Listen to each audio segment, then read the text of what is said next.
누가, 예, 네, 오늘 10월 줌 학부모 설명회 그리고 초등부 프로그램 안내 시작하도록 하겠습니다.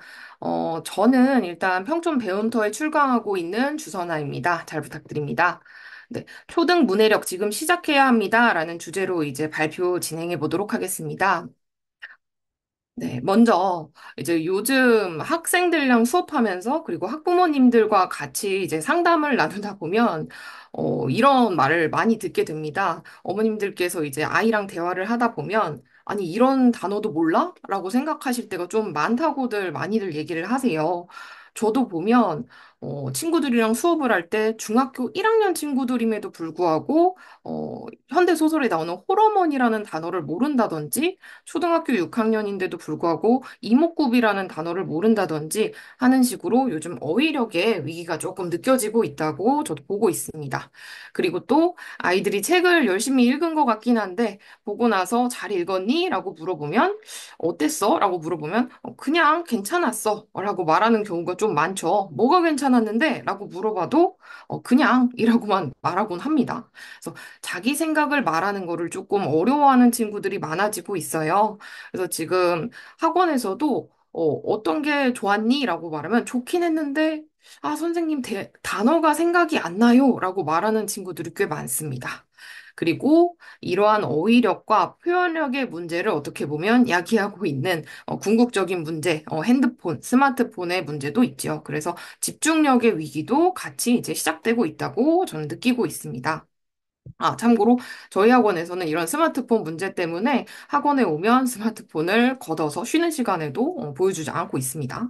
네. 그래서 여기서 이제 조금 더 나아가 보면 저희 때만 해도 이제 수능 만점자 친구들을 인터뷰를 하면 뭐 교과서 중심으로 공부했어요 라고 말을 하는데 요즘 아이들 충격적이게도 교과서도 이해를 못한다고 합니다.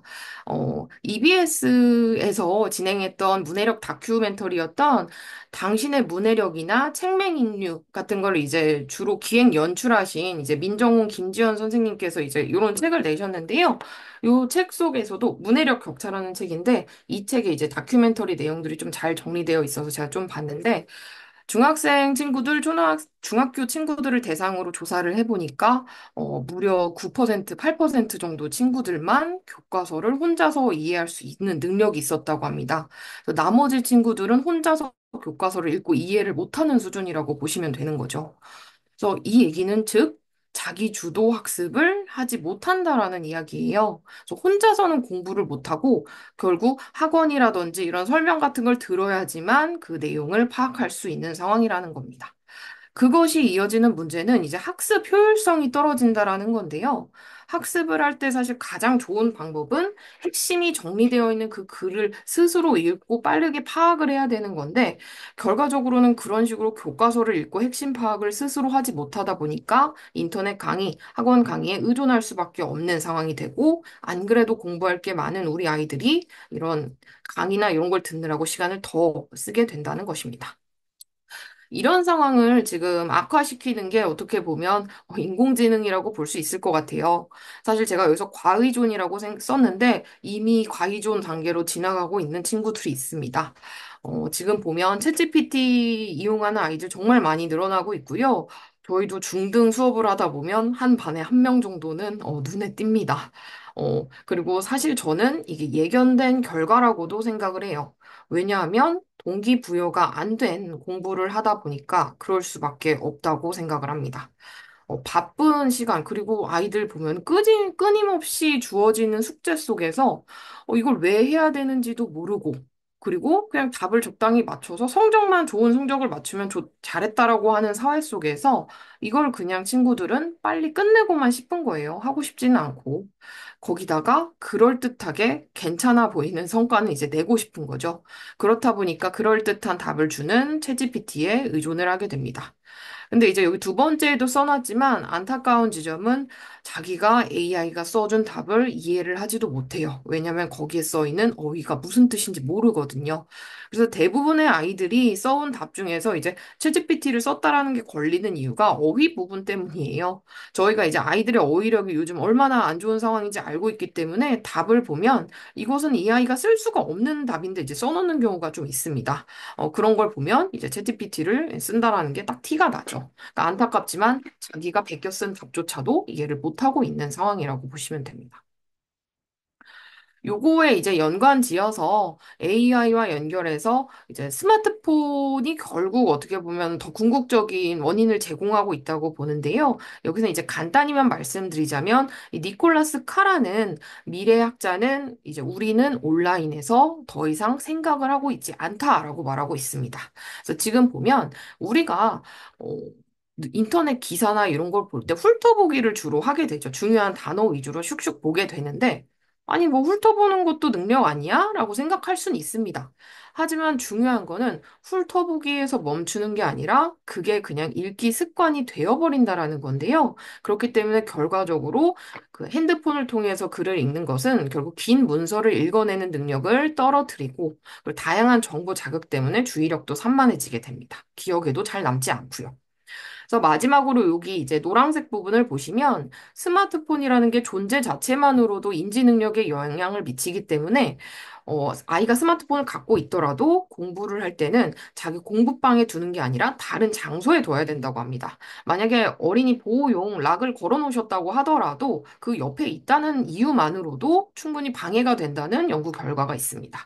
또한 스마트폰을 일찍 사용할수록 책을 읽지 않을 가능성이 높아진다는 거, 그리고 스마트폰 사용 상태일수록 책을 읽는 시간은 줄어든다라는 거. 이런 것들이 명확하게 이제 연구 결과 통해서 드러나고 있고요. 그래서 독서 교육 전문 선생님들께서는 하나같이 하시는 말씀이 아무리 그래도 스마트폰은 정말 하루라도 더 늦게 주는 게 좋다라고들 입을 모아서 말씀을 하고 계십니다. 이런 상황 속에서 이제 악순환이 진행이 되고 있는 거죠. 어휘를 모르니까 내용 파악도 안 되고, 재미도 없어요. 내용 파악이 안 되니까. 그리고 책을 다 읽었다고는 해요. 또 엄청 빨리 읽은 것 같고, 내용도 기억을 못하고, 드문드문 뭔가 기억이 날락말락합니다. 그런 상황 속에서 내용을 파악을 못했으니까 어땠어? 라고 물어봤을 때 할 말도 없죠. 깊이 있는 사고나 생각을 하지 못하니까요. 그래서 결국 마지막에 우리 아이들의 입에서는 그냥 이 얘기로 끝나게 돼버립니다. 이러한 악순환과 더불어서 이제 하나 더 이제 조금 더 마음이 무거워질 이야기일 수도 있고 잘 해나가는 친구들에게는 이제 어떻게 보면 마음이 조금 더 가벼워질 수 있는 이야기일 수도 있는데요. 2028년 대입 개편안이 이제 발표가 되었죠. 여기서는 이제 중요한 내용들 위주로 좀 말씀을 드릴게요. 현재 고1 친구들이 치르게 되는 이제 시험이라고 보시면 되고 적용을 이미 받고 있습니다. 네, 이제 첫 번째로는 이제 왼쪽에 제가 정리한 것보다는 오른쪽에 이제 뉴스에서 이제 따온 표인데요. 요걸 봐주시면 좋을 것 같습니다.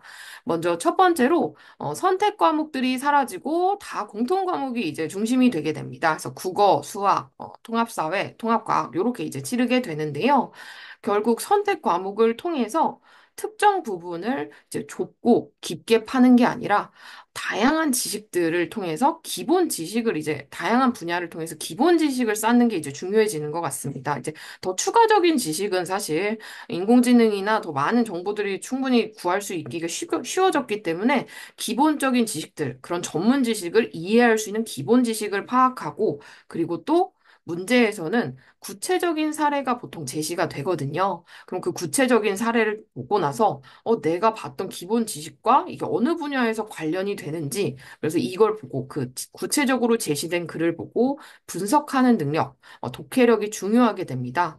그래서 어떻게 보면 굉장히 융합된 내용을 이제 다루다 보니까 이 글쓴이가 도대체 어떤 핵심을 가지고 말하고자 하는 건지, 어떤 게 핵심 내용이고 글쓴이가 말하고자 하는 바는 무엇인지, 그래서 출제자 의도를 파악하는 능력, 독해 능력도 더 중요해졌고요.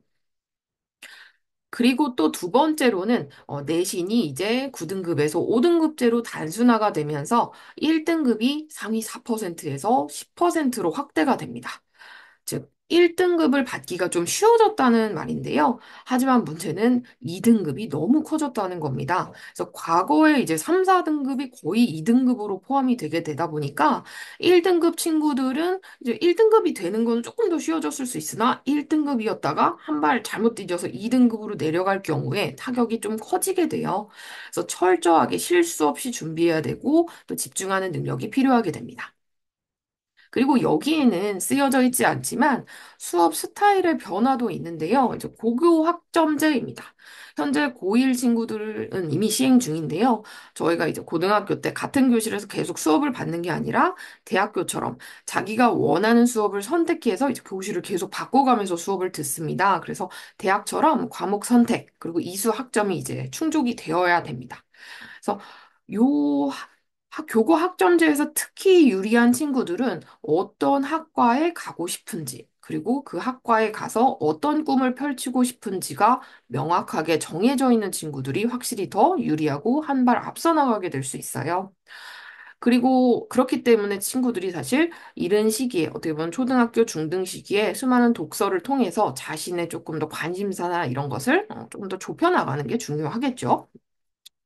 그리고 또 이제 이야기를 들어보면 고교학점제는 결국 여러 과목을 스스로 왔다 갔다 하면서 들어야 되다 보니까 수행평가도 자기가 원래도 이제 자기가 챙겨야 되긴 하지만 더 신경 써야 되고 출결도 신경을 더 많이 써야 된다고 해요. 저희가 보통 학교를 하루 빠지면 기존에 이제 1일 결석이 되는 게 기존에는 이제 1일 결석이 되었는데 이제는 그 수업별로 만약에 빠지게 돼버리면 그러니까 하루를 빠졌어도 여러 수업에 빠진 게 돼버려가지고 수업별 출결, 즉 이수학점의 문제가 될 수 있습니다. 그러니까 출결 기준이 1일 단위가 아니라 수업별 단위가 돼버려요. 그래서 아이들이 그런 걸 조금 더 철저하게 자기 주도적으로 참고해 나가고 관리해 나가는 게 필요해집니다. 그리고 마지막 부분에서 이제 장기적으로는 여기 이제 세 번째 네모칸인데요. 수능에서도 논서 수령이 조금 출제 가능성이 있다라는 이야기가 계속해서 나오고 있어요. 사실 지금 들으시는 분들은 대부분이 초등학교 학생 학부모님들이시니만큼 구체적인 이런 내용보다는 큰 방향성을 좀 알고 가시는 게 좋습니다. 근데 사실 우리는 보통 좋은 교육이나 이런 방향에 대해서는 다 알고 있어요. 근데 그 방향으로 이제 조금씩 학령 인구도 줄어들고 하면서 현실적으로 그게 가능해지면서 이제 채점이나 이런 문제도 해결이 조금씩 되어가고 있고, 그래서 그 방향으로 나아가고 있다고 보시면 되는데요.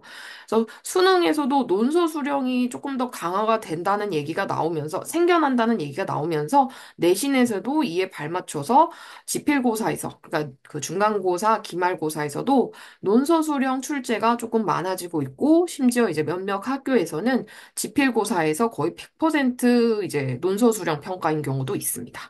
그리고 이미 아시는 분들도 많으시겠지만 수행평가에서는 사실 모든 과목들 다 대부분의 과목들을 망라하고 거의 다 글쓰기로 수행평가가 이루어지고 있고요.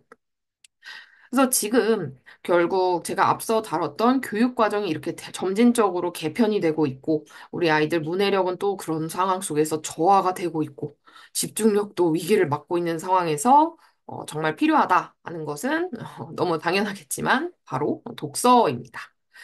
자, 그래서 독서에 대해서 조금 얘기를 하는데 앞서서 간단히만 좀 말씀드리자면 여기 이제 메리언 울프라는 학자가 있는데 다시 책으로라는 책에서 굉장히 좀 중요한 얘기를 했어요. 저도 여기서 조금 놀랐던 게 저희가 읽기를 당연한 듯이 하고 있으니까 읽기도 우리가 타고난 능력이라고 생각하는데 사실 읽기는 보고 듣고 말하는 것과 다른 능력이라는 겁니다. 즉 외국어처럼 결국 우리가 새로 습득한 능력이니만큼 이거를 제대로 연습하고 강화시키지 않으면 점차 퇴화된다라는 거예요. 그러니까 우리가 사실 성인들의 문해력도 지금 문제가 되고 있는 상황 속에서 우리도 사실 많이 읽지 않고 그러다 보면 당연히 그게 퇴화될 수밖에 없고 아이들은 사실 문해력을 이제 강화시켜야 되는 과정 속에서 그것을 지금 강화시키지 못한다면 당연히 점차 퇴화되고 말겠죠. 그래서 우리는 읽기 회로를 만들고 강화해 나가야 됩니다. 네, 이런 상황 속에서 오늘 이제 제가 설명회를 진행하는 초등학교 친구들의 문해력이 평생을 좌우한다. 조금 어, 심각하게 써놨는데 정말 중요합니다. 일단 만 3살 때 어휘력이 이렇게 3학년, 4학년 때 언어 능력 학업 성취도를 예측을 가능하게끔 한대요. 그리고 초등학교 입학했을 때 이미 발달 격차가 존재를 하고요. 저도 초등학교 3학년, 4학년 친구들과 공부를 하고 있는데요. 이미 들어왔을 때부터, 이 친구는 이미 5학년, 6학년 수준의 책도 읽겠는데? 하는 친구들이 있는가 하면, 아직 글 읽기조차도 소리내서 읽는 유창성이 약간 떨어지는 친구들도 있습니다. 그래서 이미 이런 격차가 존재하고 있고, 또 하나, 초등학교 3학년 말 때, 요때 이미 문해력이 부족한 아이들의 70%, 그러니까 그 문해력 격차를 느끼고 있는 아이들이 이때 따라잡지 못하면 중3 때까지 도라고 한 거는 중3 때까지 이제 조사를 했기 때문입니다. 당연히 그 이후에도 어려움을 겪겠죠. 그래서 계속해서 어려움을 겪게 됩니다. 그렇기 때문에 일단 어렸을 때 많은 단어를 말씀해 주시고, 그리고 다양한 단어 사용해 주시고, 모르면 설명해 주시고, 그리고 또 가장 좋은 어휘력을 사용하고 있는 이제 책의 힘을 빌려주시는 게 좋겠죠. 자, 그러면 여기서 또 하나 궁금하실 만한 점이, 우리 애는 그럼 어느 정도일까라는 궁금증을 조금 가져주실 수 있는데요. 바로, 사실 생각보다 쉽습니다. 읽기 유창성입니다. 친구들을 한번 이제 자리에 앉게 해주시고, 국어 교과서를 갖고 오라고 해서 한번 읽게 해보세요. 국어 교과서에 굉장히 다양한 갈래별 글들이 있는데, 그런 걸 종류별로 한번 소리내서 읽게 해보시면, 그 아이가, 이거 잘 이해하고 있는 건지, 아니면 그냥 문자를 소리내서 읽고 있을 뿐인 건지를 확인하실 수 있어요.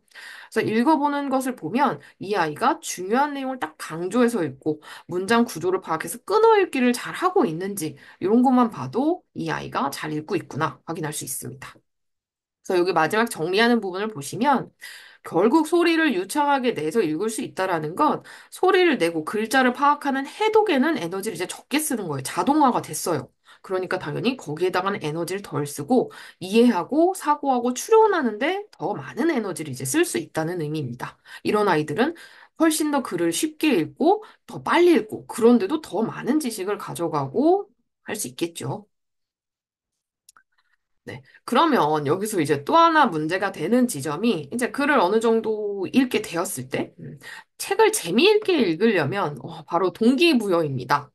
사실 동기부여는 정말 쉽지가 않습니다. 하지만 계속해서 노력해 주셔야 되고 학원에서도 이렇게 하려고 노력을 하고 있습니다.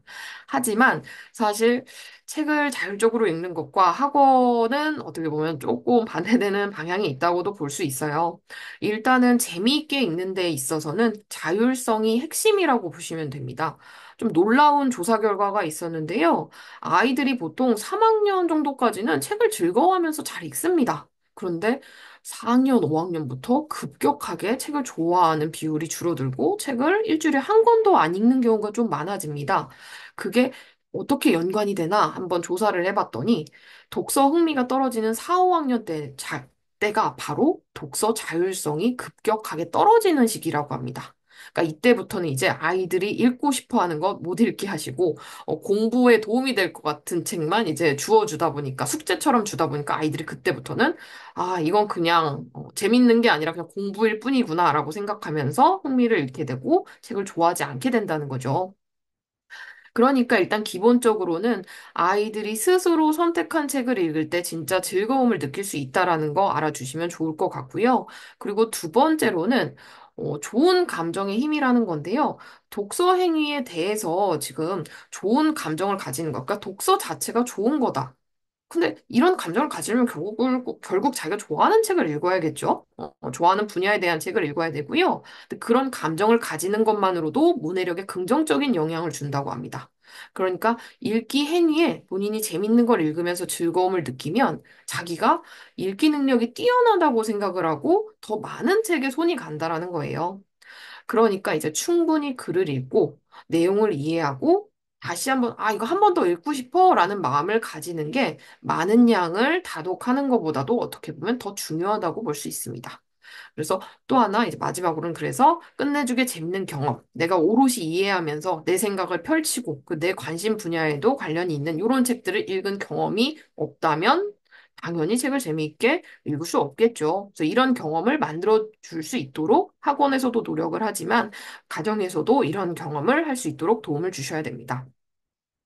그러니까 결국 어떻게 보면은 강압적으로 우리가 숙제를 할 때조차도 그리고 저희 학원에서도 결국 제가 읽어도 조금 흥미도가 떨어지는 책들이 있거든요. 특히 이제 지식이나 정보를 전달하는 책에 있어서는. 근데 그런 독서일지언정 이 과제의 가치라든지 이 독서의 중요성에 대해서 설득을 해주시는 게 반드시 필요하고요. 그 아이들이 얼마나 어려운지 힘들지 않다라고 감정에 공감해 주시는 거. 요거는 내적 동기를 확실하게 높여주고 그렇지 않은 친구들에 비해서 훨씬 더 독해력이 조금 더 상승한다라는 결과도 있습니다. 자, 그러면 또 하나 이제 또한 독서를 조금 편하게 잘 하려면 핵심 요소 바로 배경 지식입니다. 요즘 친구들 지식이 조금 지식에 대해서 이제 생각을 하면 AI한테 물어보면 되는데 왜 읽어요? 라고 많이들 말을 합니다. 하지만 사실 검색도 제대로 할 수 없습니다. 배경 지식이 없으면. 그러니까 배경 질문을 잘해야 된다라고 하는데 질문은 결국 사고력이죠. 사고력을 키우기 위해서는 그 사고를 할 수 있는 도구들이 필요합니다. 그리고 재료들이 필요하겠죠. 그래서 생각에도 도구가 필요합니다. 그런 것들이 어떻게 보면 기본적인 배경 지식이라고 볼 수 있겠고요. 또한 AI를 아무리 이용하더라도 배경 지식이 아예 없는 상황 속에서는 AI가 말한 게 거짓인지 아닌지를 검토하는데 오히려 더 시간이 오래 걸리게 됩니다. 그래서 결국 배경 지식이 결정한다는 건데요. 이것도 꽤 놀라운 이제 조사 결과여서 저도 이제 전달을 해드리는 건데, 오히려 저희 읽기 능력보다도 배경 지식이 더 큰 영향을 미친다라는 결과가 있습니다. 그래서 문해력이 약간 부족하더라도 배경 지식이 많으면 훨씬 더 잘 이해한다는 건데요. 이제 아이들을 대상으로 약간 이제 야구에 대한 이제 글을 준 거예요. 근데 여기서 이제 주의해서 보실 점은 2번이랑 3번입니다. 문해력은 상대적으로 낮지만 야구에 대한 지식이 많은 친구들이 문해력은 높지만 야구에 대한 지식은 없는 친구들보다는 훨씬 더 좋은 평가를 이제 받은 거예요. 성취도가 더 높았어요. 그렇기 때문에 우리 아이가 약간이라도 문해력이 조금 부족한 상황이다 하면 배경 지식을 조금 더 보완해 주시거나 아니면 아이가 이미 갖고 있는 배경 지식을 기반으로 한 책을 읽혀주시면 친구들이 조금 더 이해를 잘하고 흥미를 느낄 수 있겠죠. 그래서 조금 더 읽어줘야 합니다. 배경 지식이 없으면 글이 있으니까 읽을 순 있지만 실제로는 중간중간 구멍이 뚫리고 가려져 있는 글을 읽는 거나 마찬가지라고 이제 말을 하네요. 그래서 이제 약간 악순환을 봤는데 이제 읽으면 읽을수록 선순환이 된다라는 걸 알 수 있습니다. 독서를 하다 보면요, 우리 뇌의 전두엽의 활동성이 강화됩니다. 전두엽은 우리의 논리적 사고, 그리고 목표 설정 능력, 주의력, 공감 능력 향상에 도움이 되는데, 사실 우리 삶을 정말 훌륭하게 잘 살아나가기 위해서 가장 필요한 능력들이 이 전두엽에서 나온다고 볼 수 있는데, 독서가 이것을 강화시켜 주고요. 이 독서를 통해서 어휘력이나 이런 게 보완이 되면 읽기가 수월해지고 자동적으로 읽게 됩니다. 편하게 읽게 되는 거죠. 그러다 보면 결국 다양한 책을 통해서 지식을 축적하게 되고, 그리고 다양한 책을 더 쉽게 읽으면서 더 잘 이해하게 되고, 그러니까 더 재밌어지고, 더 쉬워지고, 그래서 더 읽으면 더 또 쉬워지고, 이런 식으로 선순환으로 들어가게 되는 겁니다. 그래서 결국 우리는 읽어야 합니다. 네, 그러면 이제 조금 더 본격적으로 초등학교 저학년부터 중학년, 고학년 간단하게나마 이제 2학년 때 목표가 무엇인지만 말을 하겠습니다. 이건 조금 간단하게 다루겠습니다. 네, 초등학교 저학년은요, 즐거움이 전부라고 보시면 돼요. 1학년 같은 경우는 제대로 읽고 자기 감정을 간단하게라도 표현할 수 있으면 충분하고요. 2학년 때에는 글 중심의 그 책으로 넘어가면서 다양한 주제, 그리고 이 책들을 통해 기본적으로 알아야 되는 옳고 그름에 대해서 배우면서 본인의 생각에 근거를 두는 연습을 차근차근 해나가면 좋습니다. 다음으로 초등 중학년 3, 4학년에서는요, 이때부터 이제 독서 흥미도에 대한 분기점이 시작됩니다. 읽기 좋아하고 읽기 싫어하는 아이가 조금 차이가 나게 되죠. 네, 3학년에서는 급격하게 어휘가 팽창하게 되는 시기입니다. 아까도 제가 자료를 보여드렸지만 3학년 때 어휘력이 중3까지 간다든지 3학년 때 어휘력이 그 아이의 성취도를 굉장히 많이 보여준다는 걸 말씀드렸죠. 그래서 지금 보시면 3학년 때부터는 이제 비판적인 독서, 읽으면서 본인만의 생각을 가져나가고, 그리고 새로 익힌 어휘도 사용해보고, 그리고 유의어, 반의어 찾기 활동도 해보고, 그리고 종이사전 찾기. 저희 학원에서도 이제 3학년 때는 이 단어를 가지고 종이사전을 찾아서 해오는 숙제가 있는데요. 이런 걸 통해서 어휘를 최대한 확장시켜주는 게 좋은 시기입니다. 초등학교 4학년 같은 경우는 이제 본격적으로 뭔가를 배워나가는 독서로 나아가는 학습 독서기인데, 딱 듣기만 해도 이제 재미없어질 수도 있는 시기다라는 게 보이시죠? 일단은 지식 정보 서적을 통해서 지식을 습득하고, 그 습득한 지식을 스스로 생각하며 응용하고 활용하는 능력을 배워나가야 합니다. 그리고 천천히 읽더라도 이제는 혼자서 읽고 독해할 수 있는 능력, 스스로 읽고 독해할 수 있는 능력을 잡아나가야 되고요. 만약에 4학년 아이인데 이 아이가 국어든 아니든 국어가 아니더라도 학습에 어려움을 느끼신다면 무엇보다 읽기 능력을 검토해 보셔야 합니다. 그래서 여기 맨 마지막에는 이제 역사책에 대해서도 써놨는데요. 약간 너무나도 많은 정보가 담겨 있는 통사 위주의 책보다는 한 인물이라던가 특정 사건을 다룬 이야기들이 아이들의 흥미를 조금 더 끌 수 있다라는 점 말씀을 드립니다. 그리고 초등 고학년으로 넘어가서 최상위권이 결정되는 시기인데요. 요때부터는 이제 5학년, 초등학교 5학년, 이제 논리적인 사고가 발달해서 이제 따지기를 약간 좋아하게 됩니다. 비판하고 따지기 좋아하고요. 그런데 또 자기 생각에 확신은 없어요. 그러다 보니까 주변에 약간 흔들리기도 하고 휩쓸려서 행동하는 경우도 많습니다. 그래서 뭔가 가끔 말하는 걸 보면 되게 어른스러워 보이다가도 어떻게 보면 얘는 또 왜 이렇게 아이 같지? 애 같지?처럼 보이기도 하죠. 그래서 이렇게 흔들리는 아이들에게 멘토가 비로소 이제 필요한 시기라고 볼 수 있고요. 훌륭한 인물들의 삶을 다룬, 그리고 그 사람들의 삶의 태도에 이제 중점을 둔 위인전들을 추천드립니다. 그리고 이제 앞으로 이제 중등 수업을 위해서 메모하는 습관, 그러니까 중요한 내용을 위주로 먼저 적고, 그다음 부수적인 내용을 적는 이런 습관도 들이는 게 좋죠. 그리고 6학년 같은 경우는 이제는 사실 부모님들께서 가장 많이 하는 말씀 중에 하나죠. 제 말을 듣지 않습니다. 선생님이 말씀해 주세요. 이런 이야기를 통해서도 알 수 있지만, 어머님들께서 스스로 가르치시기보다는 아이들이 깨닫도록 하는 현명한 개입이 좀 필요한 시기라고 합니다. 조금 어렵죠. 아이가 일단은 또 하나 중요한 것은 아까 고교 학점제에서도 말씀드렸지만 자신만의 진로를 구체화해 나가는 게 아이의 독서를 위해서도 그리고 미래를 위해서도 도움이 많이 되는 시기입니다. 그래서 아이랑 꿈에 대해서 계속해서 대화를 나눠주셔야 되고요. 꿈에 대해 탐색하고 그리고 그 꿈이 있다면 그걸 어떻게 구체화시켜야 되는지 그리고 대화하면서 관련 도서를 제공해 주실 필요가 있습니다. 그리고 비슷하게 고민하고 성장해 나가는 인물들의 이야기인 성장소설 읽혀주시면 아주 도움이 되겠죠. 그래서 이런 식으로 요거를 보시기만 해도 약간 머리가 아프실 수 있는데, 그런 상황 속에서 아이들은 너무나도 바쁘죠. 요즘 보면 성인들보다도 훨씬 바쁜 게 요즘 아이들이에요. 그래서 너무너무 부족한 시간이고, 사실 저희 학원에서 한 주에 한 권의 책을 읽는데도 그거 시간을 지금 확보를 못하는 경우도 꽤 많아요.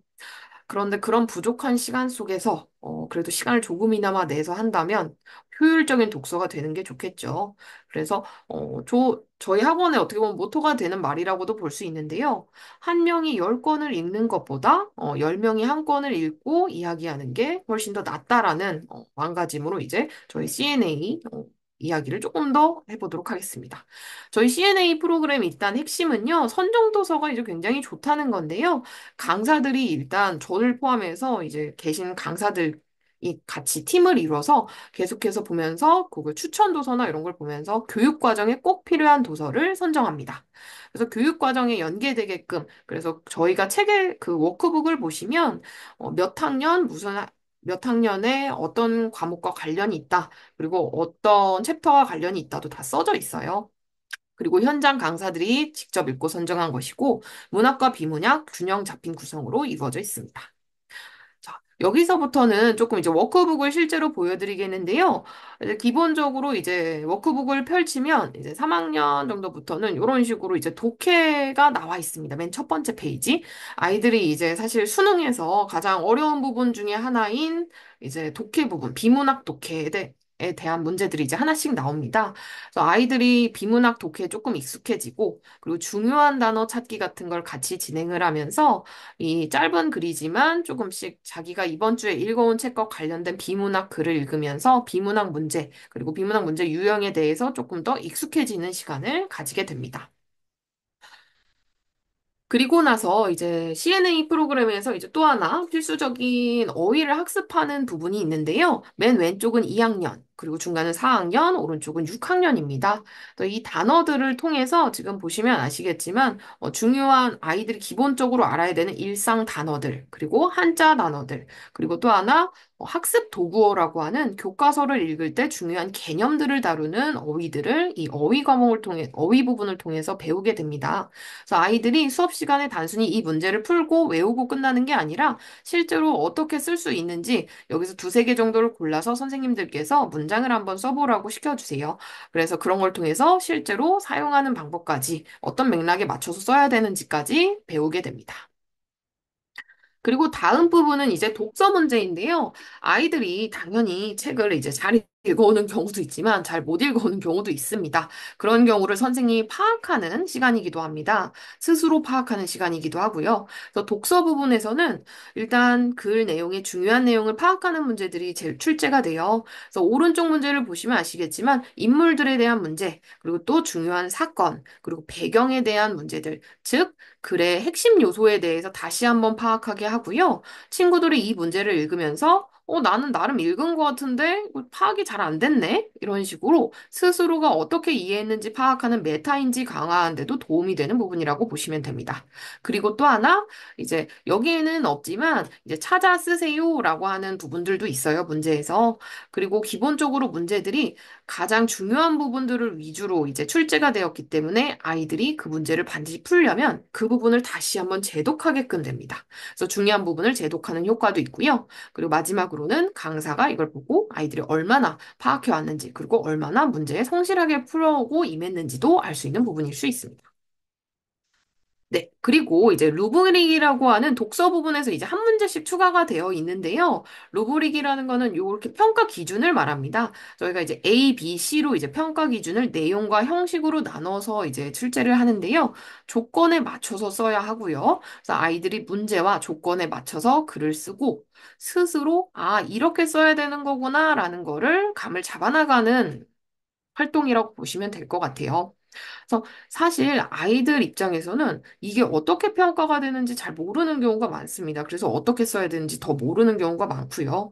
그래서 그에 대해서 평가는 이런 식으로 이루어진단다라는 기준을 확실하게 줌으로써 이렇게 써야겠다라고 스스로 기준을 잡아나가는 연습을 하게 됩니다. 그리고 사실 이제 수행평가나 뭐 서술형, 서답형 문제 같은 경우에는 중요한 단어를 빼놓지 않고 쓰는 것도 꽤 중요한데요. 그런 식으로 중요한 단어를 꼭 넣어서 쓰세요라든지 이런 조건을 맞춰서 쓰는 연습도 같이 되게 됩니다. 네. 그리고 이제 아이비로 만나는 토의, 그리고 스텝 부분이라고 볼 수가 있는데요. 지금 이 스텝에서는 서술형 문제들이 이제 주로 출제가 됩니다. 이 부분을 통해서는 배경 지식과 글쓰기를 한 번에 이제 잡는다라고 보시면 될 것 같아요. 그래서 이제 각 학년의 담당 강사들이 이제 교환을 이제 만들면서 이 책을 만들면서 이 책을 여러 번 읽고 이 책에서 꼭 전달해야 되는 사항들에 관련된 배경 지식들을 이렇게 제시문으로 전달을 하게 됩니다. 그래서 이런 걸 통해서 친구들은 배경 지식을 얻어갈 수 있고요. 그리고 또 어, 하나 더 보시면, 요게 이제 초등학교 6학년, 저저번 주에 진행한 9살 인생의 스텝 그 문제인데요. 지금 보면 뭐가 좀 많죠. 지금 9살 인생이라는 소설 자체가 산업화가 이제 급격하게 이루어지는 시기에 그 판자촌에 살고 있는 여민이라는 아이의 이야기인데요. 아이들은 사실 그냥 그 여민이의 단편적인 이야기를 읽어오게 됩니다.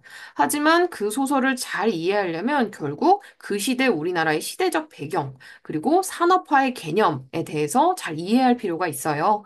그래서 그런 배경 제시문을 저희가 잘 찾아서 가장 좋은 제시문들로 엄선해서 이렇게 제시를 하고요. 이런 제시문들을 통해서 친구들은 어떤 연습을 하게 되냐? 여기 1번 문제를 보시면 아시겠지만 무엇인지 적어봅시다. 요약하는 연습을 하게 됩니다. 핵심 단어를 넣어서요.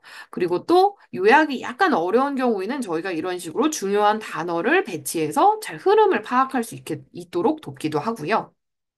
그리고 또 이런 산업화라는 배경 지식을 이제 머릿속에 넣었으니 그걸 가지고 다시 한번 우리가 읽었던 9살 인생에 적용시켜보는 문제들. 여기 3번 문제. 산업화의 문제가 이 책에 어떻게 반영되었을까요? 라고 추론까지 하는 문제로 이어지게 됩니다. 그리고 요건 이제 그 다음 장에 이 다다음 장인가 있었던 이제 문제 스텝인데요. 요것도 같이 이제 9살 인생에 관련된 문제들이에요. 근데 여기서는 이제 인물들의 행동에 대해서 친구들이 가치 판단 같은 걸 해 나가면서 자신의 의견을 더 명확히 밝히고 그것에 대해서 근거를 드는 연습을 하게 됩니다.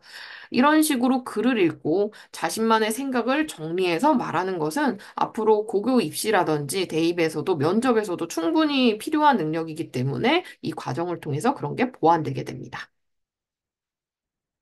그리고 이제 토론으로 넘어가자면요. 이제 다양한 방식으로 토론이 이루어지는데요. 저희가 요즘은 이제 3학년 때도 간단하게 이제 토론을 진행합니다. 이제 맨 왼쪽 초등학생에게 용돈이 필요한가는 초3 이제 토론 제시문이라고 보시면 되고요. 이제 가운데와 오른쪽에 있는 것은 초등학교 4학년 친구들이 요즘 진행하고 있는 토론 제시문이라고 보시면 돼요. 그래서 지금 거의 대부분의 이제 토론 논제는 직접적으로 책과 관련된 논제로 진행이 됩니다. 그렇기 때문에 아이들이 책을 잘 읽어왔다면 크게 어려움 없이 그리고 즐겁게 참여할 수 있는 토론이라고 보시면 될 것 같아요. 그래서 조금 더 이제 난이도가 있는 토론은 초등학교 5학년부터 진행이 되는데요. 초등학교 5학년, 6학년 친구들은 이렇게 한 두 페이지 정도로, 여긴 지금 두 페이지를 다 실지는 않았지만, 입장 1과 입장 2에 대해서 저희 선생님들이 중요한, 꼭 알아둬야 되는 토론의 배경 지식이 되는 자료들을 제시를 하고요. 이걸 토대로 아이들이 자신의 입장을 정해서 자신의 의견을 말하게 됩니다. 그리고 저희 학원에서 토론하는 거는 세다 토론이라고 하는데요. 네 가지 역할로 이제 나눠서 토론을 하기 때문에 모든 것을 사실 다 하지 못하더라도 한 가지 역할이라도 자기가 맡아서 그것을 어쨌든 끝까지 잘 해내면서 자존감도 높일 수 있고요. 어떻게 보면 조금 더 부담이 덜하다고 보시면 됩니다. 물론 차근차근 그 네 가지 역할에 대해서 다 익혀 나가게 됩니다. 그래서 지금 보면 토론을 통해서 여러 가지 능력을 키울 수 있지만 일단은 실제 자료를 활용해서 자기가 유리하게 이용할 수 있는지, 그리고 독해력을 보기도 하고요. 독해력이 늘 길러지기도 하고요. 그리고 상대가 말한 내용을 잘 정확히 듣는 능력도 보게 됩니다. 그리고 또 하나, 메모 능력도 중요하게 보게 되는데요. 상대의 핵심 내용을 뽑아서 시간 안에 필기를 하는 능력도 길러지게 됩니다. 그래서 어쨌든 경청, 그리고 자기만의 의견을 논리적으로 말하는 연습을 하게 되죠. 그리고 마지막으로 이제 논술 부분이라고 보시면 되겠는데요. 자신이 말로 했던 거를 글로 다시 한번 정리하는 연습이라고 보시면 되겠습니다. 결국 인풋이 되었어도 그것이 아웃풋으로 이루어져야 하지만 뇌 속에 오랫동안 남고 그게 비로소 아이들의 것이 된다고 볼 수 있는데요. 다시 한번 글로 전달을 하고 정리를 하면서 내가 말했던 게 논리적으로 조금 괜찮은지 그런 걸 조금 더 확보해 나갈 수 있고 문장력도 강화하는 연습을 하게 됩니다. 맨 왼쪽은 사실 아직 글쓰기가 어려운 2학년 친구들을 위해서 이 먼저 마인드맵을 이렇게 그리고 나서 이제 글을 쓰게 되고요. 지금 가운데 있는 것은 초등학교 5학년 3%만 이제 글쓰기 주제인데요. 응원의 편지 쓰기. 그래서 조건을 맞춰서 편지 쓰기라든지. 그리고 저희 논술에도 이렇게 밑에 루브릭 평가표가 다 제시가 됩니다. 그래서 아이들이 읽고 나서 한 번 더 스스로 이 평가를 해보고 나서 이제 나와서 선생님들과 1대1 첨삭을 진행하게 된다고 보시면 돼요. 그리고 맨 오른쪽은 이제 초등학교 6학년이라고 보시면 됩니다. 그래서 지금 조건에 맞춰서 글쓰기, 뭐 마지막 일기 쓰기, 논설문 쓰기, 이렇게 다양한 갈래별 글쓰기의 방식 같은 걸 배우면서 어떤 글쓰기가 나오더라도, 그러니까 수행평가 같은 데서 굉장히 다양한 글쓰기를 하게 되는데, 그 글쓰기를 이미 학원에서 여러 번 다 이제 어떤 방식으로 쓰는지 배우고 직접 썼기 때문에 훨씬 더 수행평가 수행에 어떻게 보면 쉽게 참여할 수 있습니다. 그리고 저희 강사들도 아이들의 글을 봄으로써 이 아이가 어느 정도를 사실 자기 것으로 받아들였는지를 파악할 수가 있고요. 그리고 이제 초등학교 6학년 같은 경우에는 이제 워크북의 뒤에 추가적으로 수행평가 다지기와 내신 다지기라고 해서 수행평가랑 관련돼서 이런 식으로 나올 수 있다라는 게 나와요. 그래서 글쓰기를 대신 요걸로 이제 바꿔서 진행할 때도 있습니다. 그리고 아직 이제 객관식이나 이런 내신 형식의 문제에 익숙하지 않은 친구들이 많아서 오늘 배운 책에 관련된 내용으로 내신으로 출제가 된다면 어떻게 출제가 되는지 그래서 실제 내신이나 이런 사례를 참고를 해서 선생님들께서 이런 문제를 만들어서 친구들이 내신에는 이렇게 나오겠구나라고 연습하는 과정도 이루어지게 됩니다.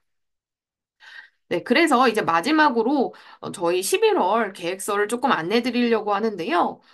저희 초등학교 1학년부터 6학년, 그리고 중학생까지의 학습 계획서, 지정 도서는 매달 저희 학원 홈페이지에 올라가기 때문에 그걸 들어가서 한번 보시면 저희 학원에 다니든 다니지 않든 굉장히 도움이 많이 됩니다.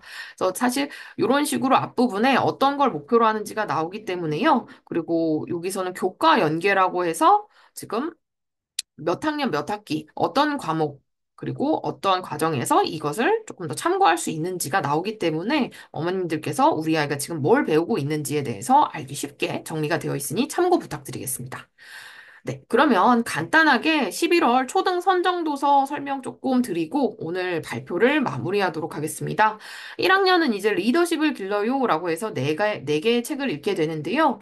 친구들이 아직 이제 인간관계에 대해서 잘 모르죠. 올바른 인간관계를 맺기 위해서 그 경계는 어떻게 되는지, 어떻게 해야 조금 더 예의가 바른 거고, 어느 선을 넘으면 무례한 것인지에 대해서도 배우게 되고요.